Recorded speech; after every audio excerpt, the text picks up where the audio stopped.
You'll never truly conquer Earth, you know. Not before you have to destroy it.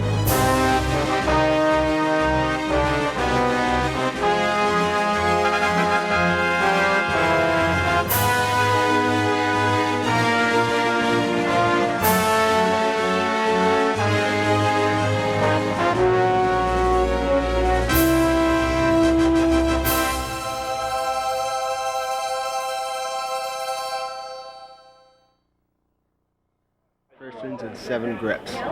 Just to set one eye level on Virgil Harper's sets. Harry's going to read. Charlie, take one. Action. I've been with the Victory most of my career. I was communications officer on our maiden voyage. I'll admit, sir, I wasn't looking forward to the assignment, but now that I see you have a pilot as fun. Basically, where Wing Commander 1 and Wing Commander 2 had movie-like aspirations, I would say that Wing Commander 3 is a movie that you're the star in, and that you'll sit down, you'll put your CD-ROM in the computer and you'll play it, and you'll probably shake your head after the first 10 minutes and go, I'm playing a movie.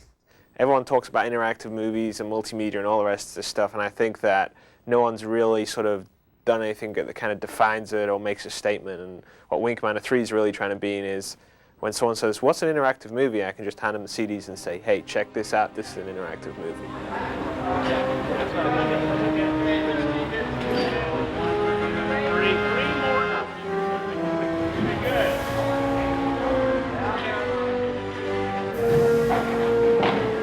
Meeting with Chris Roberts was very positive for me because he is Wing Commander. He created the game, he's going to be directing, and the way he explained it to me fascinated me even more.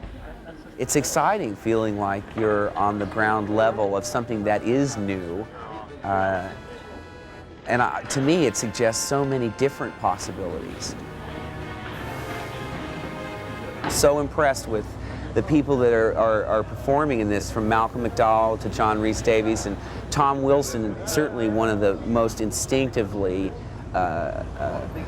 funny actors I've ever worked with. I mean, nothing that comes out of his mouth is not hysterically funny. So my acting challenge there is to keep a straight face while I'm doing a scene with him.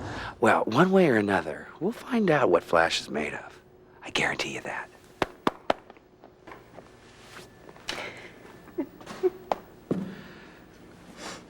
Isn't that the guy from Star Wars?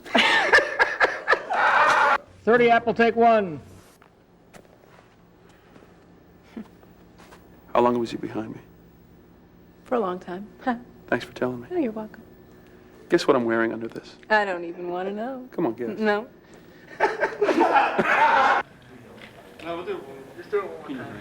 You poisoned Tolwyn against me from the start, and he's had it out for me ever since. I got news for you. Tolwyn had nothing to do with your lack of promotion. Your flying style took care of that for you. Tolwyn doesn't even know you're alive. Oh, that's what you think. Everybody knows about the Maniac. Everybody. How many people here know about the Maniac, huh? Oh, it's a mirror. How many people here know about the Maniac, huh? Anybody at all? Don't jump up all at once or anything, everybody. How many people here know about the Maniac? I do. Tom, Yes. you're ruining my movie, man. There I was at the counter at Schwab's drugstore in Hollywood, much like Lana Turner was years gone by. And Chris Roberts comes up and says, hey, how about being in an interactive CD-ROM computer sort of entertainment-styled game film experience? My first reaction, of course, was to say, what? But no, then I agreed to do it. It's a lot of fun, actually. It's a very interesting thing for me, who's done, a lot of feature films and a lot of different kinds of entertainment, to actually come in to the world of this interactive computer stuff. Very interesting. I've done a lot of green screen works, so I'm sort of used to it. I think it's really interesting to watch, actually. Through the monitor, you can see what the ship looks like, and then It's just pretending. Now you're climbing ladders that lead to nowhere, and yet if you look down on the monitor, you've got your ship right there. It's the very essence of what actors do. We pretend.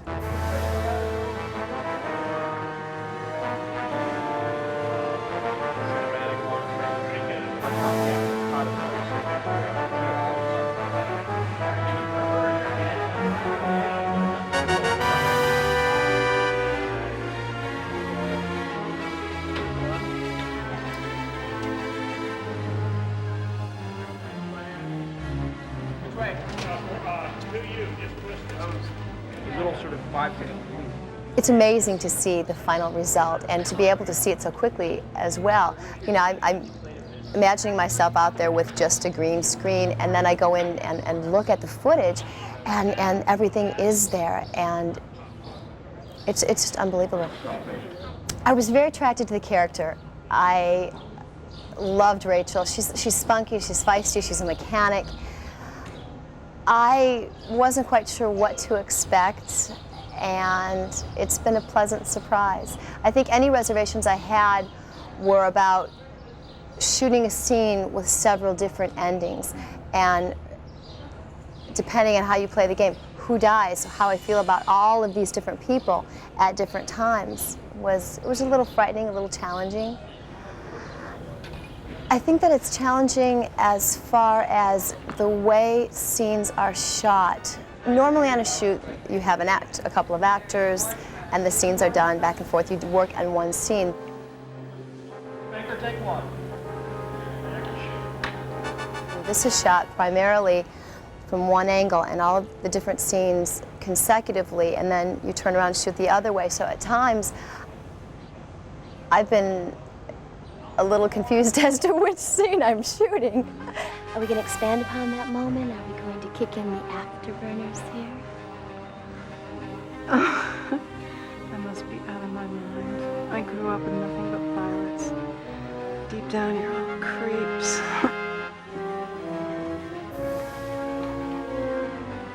Whatever you may think, Rachel and I are not an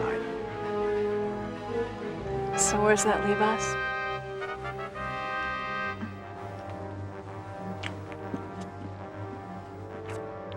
Pilots, you'd rather crash and burn than make a commitment. I can't take the risk of getting involved with someone who might be on my wing. There's too much at stake.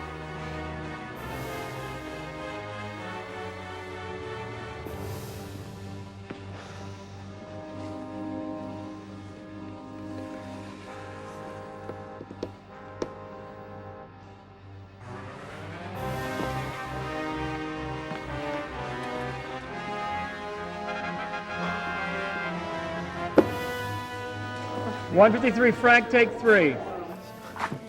Are you starting from the middle again? No, we're starting from the end. No, we're starting from the beginning, aren't we? Well, pick one. Hey, it's an interactive decision-making process. I hate when we shoot like 25 scenes on the right side, and then we go back and we shoot the same 25 scenes with my close-up or whatever.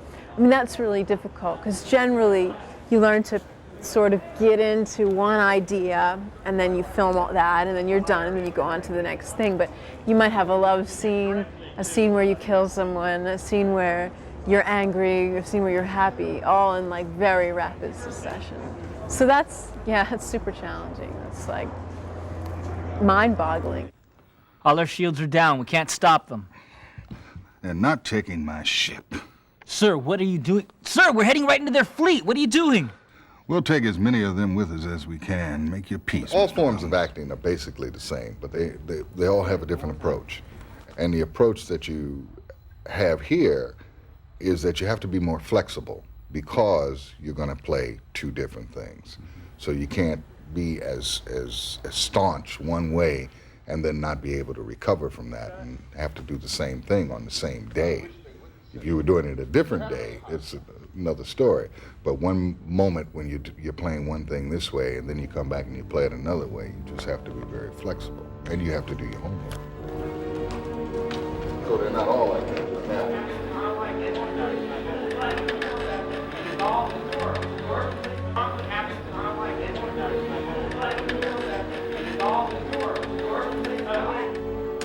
Tectonic plates keep shuffling themselves like a deck. Basically, the truth of acting is in the listening.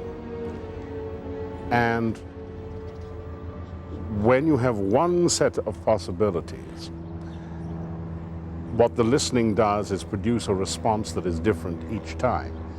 Now, with the interactive conversation, it goes to there and then it splits. One way, you're angry, your morale is high, you hit me. The other way, your morale is low, you don't hit me. And then it comes back again and continues. And because of the way, at the moment, people are shooting these things, they don't follow the different arcs all the way through in a different way. So what you as an actor have to do then is find a way of doing the end piece that works with that possibility and that possibility identically, which is interesting. You and I, Ape, have unfinished business. Now, I give you the chance. If you are a true warrior, you will take the challenge. You will see on your radar, I have sent my wingman off. The ancient test of courage is ours. The only limitations on it at present are the perennial limitations that we have in life, the limits of our own imaginations.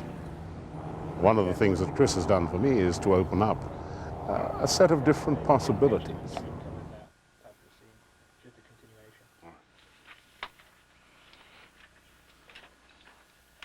A puny contingent of their soldiers has been captured here on Kilra. This incursion was an act of desperation.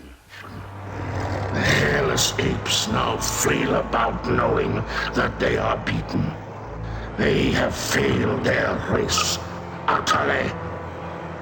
There will be no interrogation.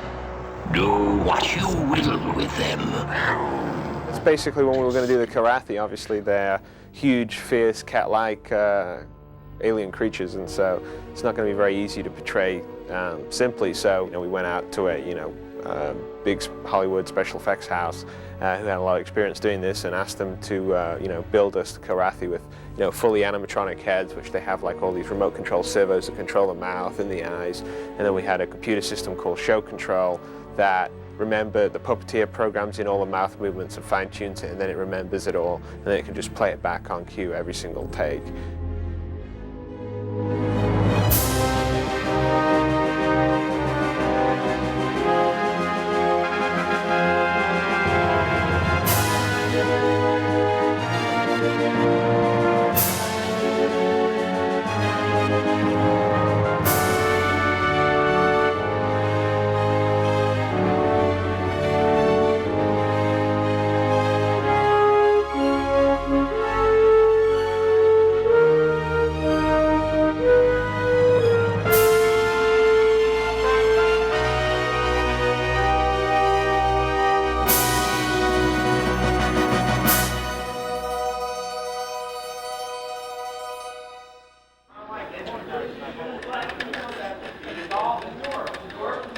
Then he'll settle.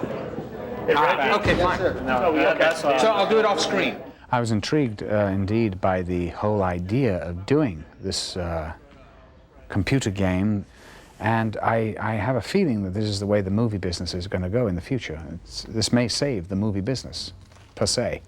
I mean, they probably won't do it all blue screen or green screen. They'll mix it, with real sets, and then the more expensive sets that they can't possibly afford to do will be done in this way with computers.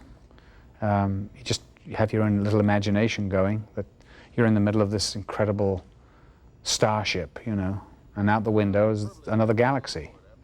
So it's fun to do. It's fun. I'm doing Star Trek at the moment, and the movie of it, and actually they've built the sets. What we see here on computer, they've built, and they're up to $35 million.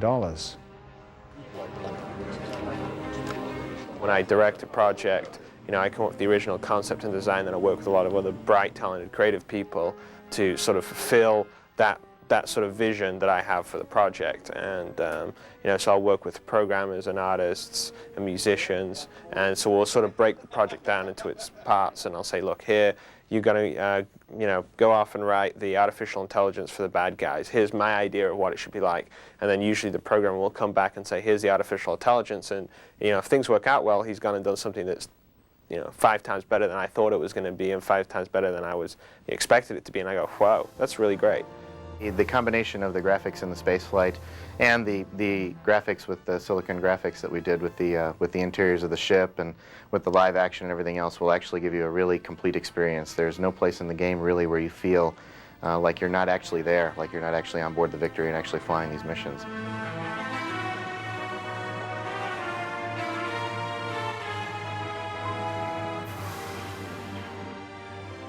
Technologically, it's definitely a groundbreaker. I mean, just you know, the step into the Super VGA graphics. It's, you know, I mean, even to us developing it, it's impressive. You know, and it's actually a lot of fun for us to go into the game and play it. You know, so that with the 3D technology, it's really taking leaps and bounds, you know, as to what we've been able to do in the past. I think one of the most important things is that the people developing the game are big game players themselves, and so, you know, we take that enjoyment into mind when we're developing the software, and you know, and try to think, you know, what's the user going to want, you know, what are they going to want to be able to do. So I think that's an important thing. You look in Flanders.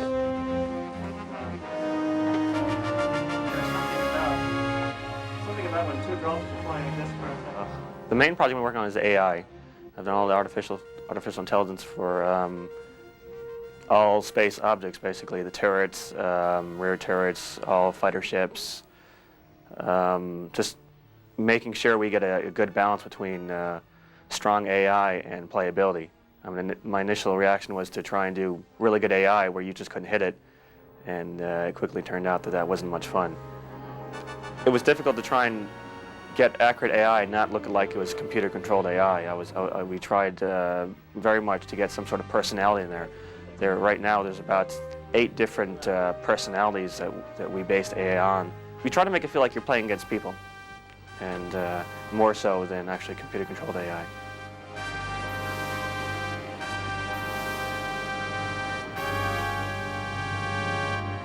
It's been interesting because I'm sort of in the gray area. This game essentially is operated in 2 different poles. You have the movie side of things, and you also have the space flight. GameFlow kind of stands in the middle between those 2. It uses elements of both and administrates both elements, but is still at the same time separate.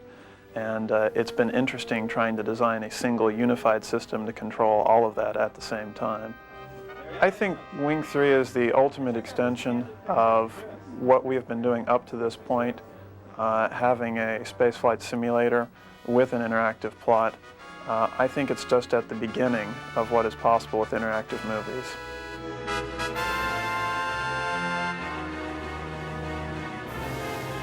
It was a lot more grueling, I guess. I guess in retrospect, you know, I feel like we've accomplished an amazing amount. I mean, this one game has more artwork in it probably than all the other Wing Commanders and Special Operations Disc and all that stuff all, you know, combined. You run into logistical difficulties when you're like working with a real model, and that you have to, you know, move cameras around and, you know, blow smoke out, and you only get, you know, 1 take, and if you screw up the 1 take, then you've got to do it again, and it costs an enormous amount of money. In our case, what we do is we, rather than going and constructing physical models, we go into the computer environment, which is, you know, it's a simulated 3D environment. You actually build a model, but you build it on the computer. So you actually have this full 3-dimensional object, you know, with paint and lighting on it and everything, but it only exists, you know, in the computer's memory. And then where it becomes a benefit to you is that once you have that thing built in the memory, you can do pretty much anything you want to with it.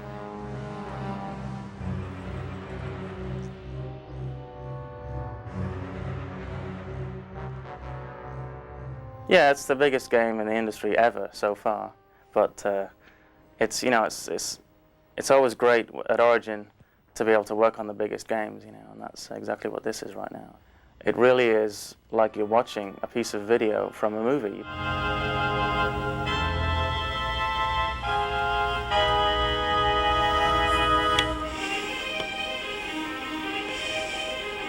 my whole theory behind film scoring, and this really is more like film scoring, I think, than writing for a game per se, even though it is called a game. My whole philosophy behind that is the music shouldn't interfere with what's going on.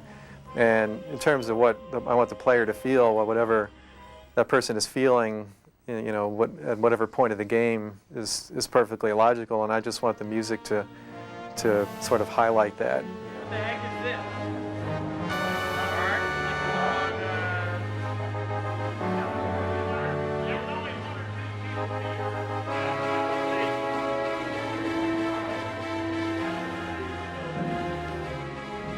I know that everyone out there wants to do this. I'm not sure whether they know how to do it right, just like we probably don't know how to do movies right. So I think the best answer is they want to do it, and if we want to do their stuff, it's kind of we meet in the middle.